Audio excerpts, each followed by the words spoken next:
El Señor esté con ustedes. Del Santo Evangelio según San Juan.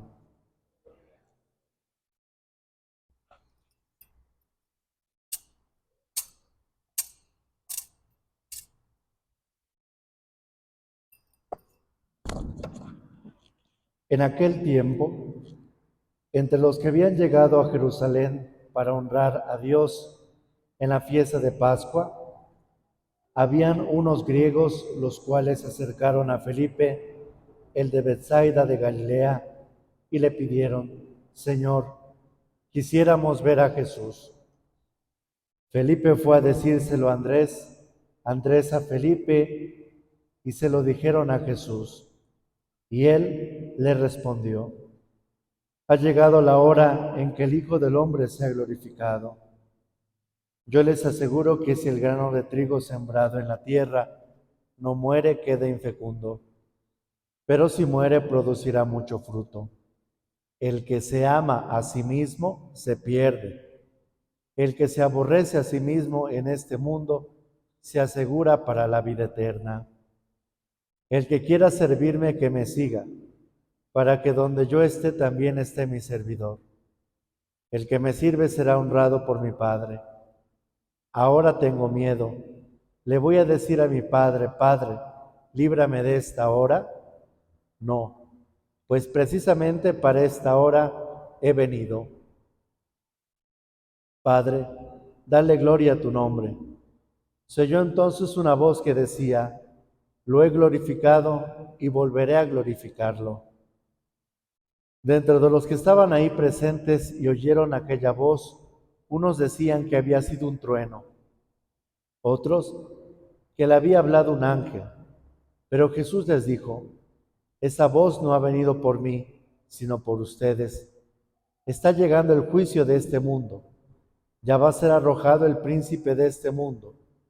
Cuando yo sea levantado de la tierra, atraeré a todos hacia mí. Dijo esto, indicando de qué manera habría de morir. Palabra del Señor. Tomen asiento, por favor. Estamos celebrando el quinto domingo del tiempo de Cuaresma y hoy podríamos decir es un resumen de las 4 o 5 con la del día de hoy, catequesis que nos regalan la liturgia a través del Evangelio. Hoy se nos presenta cómo Jesús con su muerte cambia el concepto de muerte que se tenía, o debería de cambiar el concepto de muerte que muchos tenemos de este misterio. Entonces, la muerte es para alcanzar la vida eterna en Cristo Jesús, desde luego. La muerte no es un aspecto, o la salvación no es un aspecto jurídico, porque ¿cuántos de nosotros somos bautizados? Tenemos nuestra boleta de bautismo, pero eso no nos garantiza la vida eterna. Eso no nos garantiza una salvación. Yo he prestado mi servicio también en la cárcel, y en la cárcel también hay bautizados. Hay personas que tienen su boleta de bautismo y que han recibido los sacramentos, pero eso no es garantía de la salvación. Entonces, la salvación no es un aspecto jurídico, sino más bien un aspecto vivencial. El que te comportes como un hijo de Dios, el que te comportes y vivas como un bautizado, eso es lo que nos da la salvación. Y por eso estas catequesis nos van a ir indicando que la muerte no es el término, sino un paso a la vida eterna. ¿Cuántos de nosotros le tenemos miedo a la muerte? Sí, está bien, tal vez desde el aspecto humano, pues hay que tenerle miedo a la muerte o al sufrimiento. Pero desde el aspecto de fe, la muerte es lo mejor que nos puede pasar. De hecho, hay muchos santos que dicen: muero porque no me muero, ¿no? Porque en la muerte puedo alcanzar la vida eterna. Y no es un aspecto de una baja autoestima o una depresión, que lo hayan dicho los santos en esos momentos de baja autoestima o de depresión, sino conscientes de su naturaleza, que van a alcanzar la muerte, conscientes de que es con su muerte, por medio de la fe, alcanzan la vida eterna. Entonces, una seguridad que tenemos todos, jóvenes, niños, adolescentes, adultos mayores, laicos, consagrados, casados, solteros, es la muerte. Lo que tenemos seguro, tarde o temprano, Dios nos va a llamar a su presencia. Siempre se los digo, ojalá que sea tarde, pero ¿qué tal si es temprano? Por eso hay que estar preparados. Entonces, repito, estas catequesis nos van preparando no solamente para celebrar un tiempo litúrgico de la Pascua, sino para celebrar nuestra propia Pascua, nuestra propia resurrección, nuestra propia vida eterna. Si hacemos un recuento de los domingos, primer domingo de Cuaresma, el Evangelio nos hablaba de las tentaciones.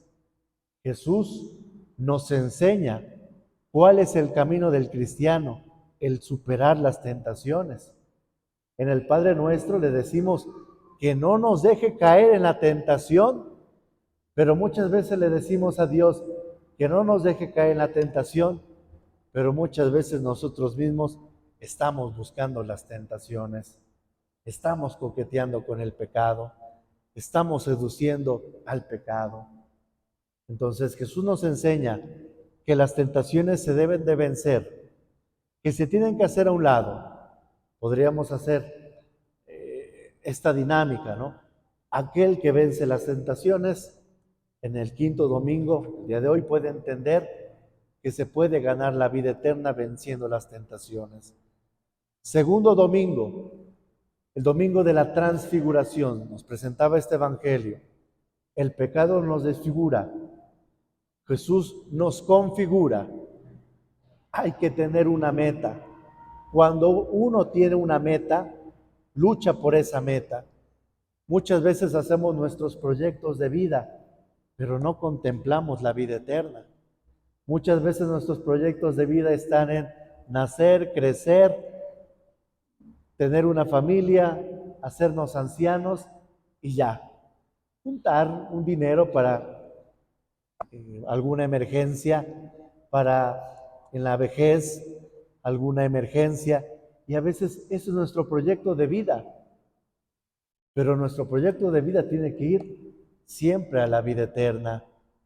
Tal vez humanamente ahí puede terminar nuestro proyecto de vida, pero desde el aspecto de la fe, el proyecto de vida termina con la vida eterna. Y seamos sinceros, muchos de nosotros no contemplamos la vida eterna como una opción. Por eso el segundo domingo se nos presenta la meta. Vamos a caminar. ¿Para qué voy a vencer las tentaciones? Para llegar a la meta. Cuando alguien dice, creo que es necesario por el trabajo, por la familia, creo que es necesario comprar un automóvil. Pero a lo mejor ahorita, a principio de años es difícil, ¿no? Pero si yo me pongo a ahorrar, en lugar de gastármelo en ropa, que a veces tengo mi closet lleno con ropa nueva, en lugar de gastarme las tarjetas de crédito, en lugar de gastar en los vicios, en el alcohol, voy juntando ese dinerito y al final, con el aguinaldo, al final con las prestaciones, ya tengo un capital para poder adquirir un automóvil. Cuando tú tienes clara una meta, te sacrificas, te esfuerzas, luchas para alcanzar esa meta. Pero cuando no está clara la meta y tienes dinero, cuidado, porque puedes comprar lo que sea y al final te puedes decir, ¿qué hice con mi dinero? Al final podemos decir, ¿qué hicimos con nuestra vida? Entonces, tercer domingo, Jesús expulsa a los vendedores del templo, no porque hayan convertido la casa de Dios en un mercado, sino dice, a partir de hoy, yo voy a ser el Cordero, que se va a ser sacrificado, que va a derramar su sangre para el perdón de los pecados. A partir de hoy, yo voy a ser el alimento. Entonces, vamos en esa dinámica. Aquel que vence las tentaciones, aquel que tiene clara su meta, aquel que come de ese sacrificio, es decir, que viene a misa y comulga, tiene garantía de la vida eterna. Jesús y el Evangelio de San Juan nos los dice: el que coma mi cuerpo y beba mi sangre, ese tendrá vida. Aunque haya muerto, yo lo resucitaré en el último día. No dice el que vea, el que sienta bonito cuando es el momento de la consagración, ¿no? El que sienta bonito y cierre sus ojos y en el momento del Padre Nuestro. No dice eso. El que coma mi cuerpo y beba mi sangre, ese tendrá la vida eterna. Siempre se los digo, no es normal venir a misa y no comulgar, eso no es normal. Lo normal es venir a misa y comulgar, eso es lo normal. Entonces Jesús nos está diciendo, la comunión, que no es el alimento de los que se portaron bien, sino es el alimento que están perseverando en su vida de gracia. Yo siempre lo veo así. ¿A poco creen que los que comulgan no tuvieron la oportunidad de caer en un pecado o en muchos pecados durante la semana? Pues claro, pero ellos dijeron no, porque voy a perder la gracia sacramental. Entonces, el alimento no es el premio de los que se portaron bien. La comunión es el alimento de los que están perseverando. El que coma mi cuerpo, beba mi sangre, ese tendrá la vida eterna. Hace 8 días se nos presentaba el Evangelio. Dice Jesús, así como Moisés levantó la serpiente en el desierto, así tiene que ser levantado el Hijo del Hombre, y el que lo vea tendrá la vida eterna. No sé si se acuerdan, hace 8 días ponía un ejemplo y decía, cuando uno va en la autopista y ve un tráiler, la caja del tráiler va enganchada al tractocamión. Pero ¿qué sucede cuando va en movimiento en la autopista y se desengancha la caja del tráiler al tractocamión? ¿Qué sucede? ¿Qué sucede? Un accidente, ¿no? Podríamos decir una desgracia, podríamos decir una tragedia, si hay pérdidas humanas, ¿no?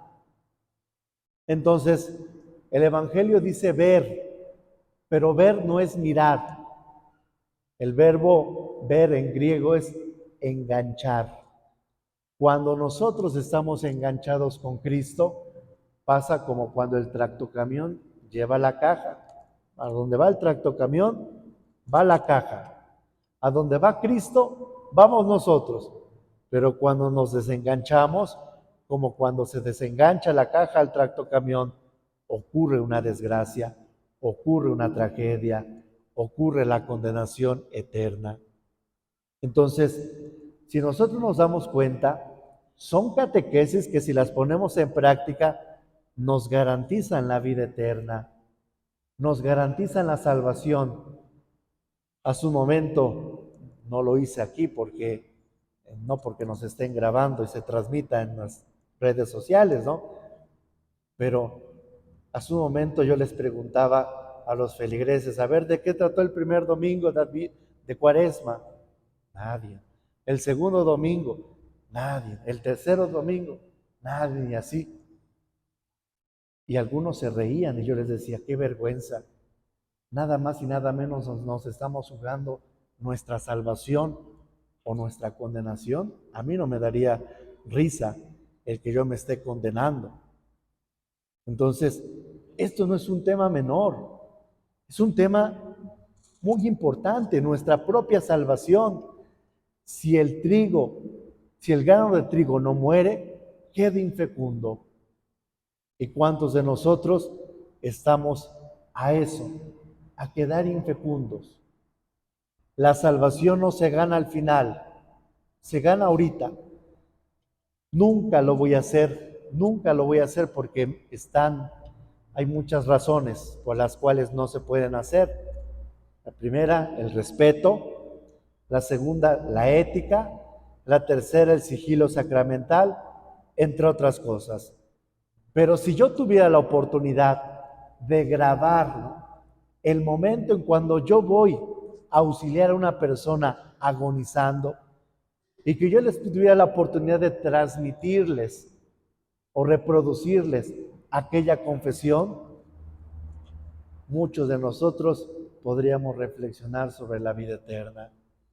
Muchos me han dicho: Padre, yo nunca creí estar en esos momentos. Yo siempre me sentí joven, me sentí fuerte, sentí que todo lo podía, sentí que yo estaba acompañado y rodeado de mucha gente que me quería. Ahorita ya nada más estoy yo y a unos pasos está la muerte. Y entre otras cosas, ¿no?, que me han dicho esas personas cuando están pues ya al término de su vida. Y algunos me dicen: Padre, quisiera regresar la vida, quisiera regresar pues como una película, ¿no?, para poder enmendar esos errores, para poder enmendar esa mentalidad, para poder arrepentirme de haber renegado tantas veces de Dios. Entonces, este tema no es un tema menor, es un tema muy importante que a nosotros nos debe de causar una reflexión. En una ocasión me marcaba mucho y me acordaba hoy que meditaba este evangelio. En una ocasión celebraba la Eucaristía de exequias, de misa de cuerpo presente de un joven. Y había una particularidad en esa misa. Así como cuando hay gente que viene a misa con mucha alegría, con mucha ilusión, con mucha fe, a nosotros los sacerdotes nos transmiten, pero también cuando viene mucha gente apática, mucha gente irrespetuosa, mucha gente, también a los sacerdotes nos transmiten eso, ¿no? Entonces, yo veía una cosa muy particular en esa celebración de exequias. En primer lugar, veía muy poca gente, era la misa de exequias de un joven, y al final se acercaron los papás. No me lo dijeron con esas palabras, pero me lo dieron a entender, como diciendo: estamos contentos de que mi hijo ya se haya muerto. Entonces yo les dije: bueno, sin faltarles al respeto ni a la caridad, ¿puedo saber por qué? Y me decían: Padre, mi hijo era un drogadicto, era un asesino, era un ladrón y le hacía mucho daño a la sociedad y a nosotros también. Por eso no nos alegramos de que se haya muerto, pero de una u otra manera ya no va a causar daño a la sociedad ni a la familia. Ese fruto de ese trigo ha muerto, pero queda infecundo. Entonces, ¿cómo nos gustaría, no?, que el día de nuestra muerte, pues expresaran de nosotros, ¿no? Qué malo sería que dijeran: bueno, qué bueno que ya se murió el infiel, qué bueno que ya se murió el borracho, qué bueno que ya se murió la chismosa, qué bueno que ya se murió el agresor. O como en algunas familias suelen decir: papá y mamá nos fomentaron la unidad como familia. Ahora con su muerte, esto nos va a unir más. Papá o mamá nos fomentó el trabajo. Ahora con su muerte, vamos a trabajar más. Si el grano de trigo no muere, queda infecundo. Pero si muere, va a producir muchos frutos. ¿Cómo nos gustaría pues ser recordados en esos momentos que van a acontecer, que van a suceder? Tarde o temprano, nos guste o no, va a suceder eso. Y lo que en otros momentos les he dicho: la muerte no nos vuelve buenos, la muerte no cambia una realidad. ¿Cuántos de nosotros tenemos esa idea que por el hecho de morir, en automático ya están con Dios, ya están en el cielo? La muerte no nos cambia, no nos hace buenos. Tal vez nos mueve nuestros sentimientos a decir: ay, era tan bueno, ¿no?, aunque era malo. Ay, era tan buena, ¿no?, aunque era una fichita, un hombre o mujer, ¿no? Tal vez nuestros sentimientos nos mueven a decir eso, pero muchas veces eso no es garantía para la vida eterna. Por eso, este tiempo litúrgico nos prepara no solamente para la Pascua como tiempo litúrgico, sino para nuestra propia Pascua. Y la propia Pascua nos las ganamos en esos momentos. Ahorita, ¿cómo estamos trabajando todos los días, para alcanzar la vida eterna. Y el mismo Evangelio nos dice, cuando yo sea levantado de la tierra, atraeré todos hacia mí. Pero ese todos no se traduce todos, sino desde luego todos aquellos que pusieron en práctica, que vivieron como bautizados. Dijo esto para indicar de qué manera habría de morir. Dios nos está diciendo que nuestra muerte es el paso para la vida eterna. Y para eso hay que prepararnos. Se ponen de pie.